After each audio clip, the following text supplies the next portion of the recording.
పెద్దపల్లి జిల్లా కాల్వ శ్రీరాంపూర్ మండలంలోని మేర్జంపేట గ్రామంలో ప్రధాన రహదారి బురదమయం కావడంతో బీజేపీ నాయకులు ప్రధాన రహదారిపై వరి నాట్లు వేసి నిరసన వ్యక్తం చేశారు. మేర్జంపేట గుంపుల ప్రధాన రహదారి వర్షాకాలం కావడంతో పూర్తిగా బురదమయం కావడంతో ప్రయాణికులు తీవ్ర ఇబ్బందులు ఎదుర్కొంటున్నారని, రోడ్డు మొత్తం బురదమయం కావడంతో మేర్జంపేట, కృష్ణంపేట, మోట్లపల్లి గ్రామాలకు వచ్చే ఆర్టీసీ బస్సు బంద్ కావడంతో అటు ప్రయాణికులు, విద్యార్థులు తీవ్రంగా ఇబ్బందులు ఎదుర్కొంటున్నారన్నారు.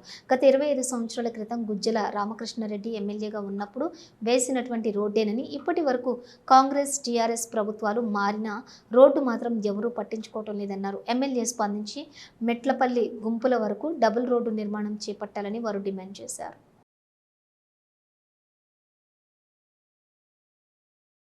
మా ఊరికి బస్సు బంద్ అయిపోయింది. 25 ఏళ్ల కింద బస్సులు వచ్చినాయి, ఇవాళ బస్సులు రాకుండా అయిపోయినాయి. పిల్లలకు బస్సుకి వెళ్ళాలన్నా, స్కూల్కి వెళ్ళాలన్నా, హాస్పిటల్కి వెళ్ళాలన్నా అనేక రకాలైన ఇబ్బందులు మా గ్రామాల ప్రజలు ఎదుర్కొంటా ఉన్నారు. మిర్జంపేట, కృష్ణంపేట, మొట్లపల్లి అజ్ఞాతంలో ఉన్నప్పుడు వెలికి తీసినటువంటి నేత గుజ్జల రామకృష్ణారెడ్డి గారు. మేము దయచేసి చెప్తా ఉన్నాం, అధికారంలోకి వచ్చినాక ఈ అభివృద్ధిని మర్చిపోతా ఉన్నారు నేతలు.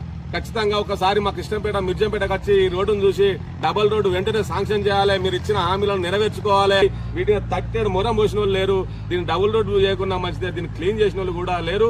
ఈ ఊరికి ఎవరు వస్తే వాళ్ళు జారిపడడం, రెక్కలు విరడం, కాలు విరడం, హాస్పిటల్లో కూడా జరుగుతూ ఉన్నది. ఖచ్చితంగా దీని మీద వెంటనే చర్య తీసుకొని డబల్ రోడ్డు నిర్మాణం చేయాలని, డబల్ రోడ్డును వెంటనే శాంక్షన్ చేయాలని కోరుతా ఉన్నాం. గత 10 సంవత్సరాల నుంచి ఈ యొక్క మిర్జంపేట తోవ ఖరాబ్ అయి విద్యార్థులకు, ప్రజలకు తీవ్ర ఇబ్బందులకు గురవుతున్నారు. గత 10 రోజుల సంది బస్సు రాక విద్యార్థులు స్కూళ్ళకు కూడా వెళ్ళలేని పరిస్థితి, జనాలు కూడా ఊళ్ళకు వెళ్ళి పరిస్థితి ఏర్పడుతుంది. జమ్మికుంటకు పెద్ద గోరకని బస్సు వయ్యా అట్లకెళ్ళి పోతుంది. మాకు ఎందుకంటే మెయిన్ రోడ్ హాస్పిటల్ పోవాలన్నా, ఎటు పోవాలన్నా కానీ మాకు మెయిన్ రహదారి ఈ యొక్క మిర్జంపేట రహదారి కాబట్టి గత ఉన్నటువంటి ఎమ్మెల్యే గారు విజయనగరం గారు అంత ముందు కూడా మొన్న పేపర్ స్టేట్మెంట్ ఇవ్వడం జరిగింది. ఇంతవరకు కూడా స్పందించడం లేదు. ఓట్లంతా అన్ని రోజులు తిరగడం, ఓట్లు అయిపోయినాక గెలిచినాక ఇట్లు పట్టించుకోవడం లేదు.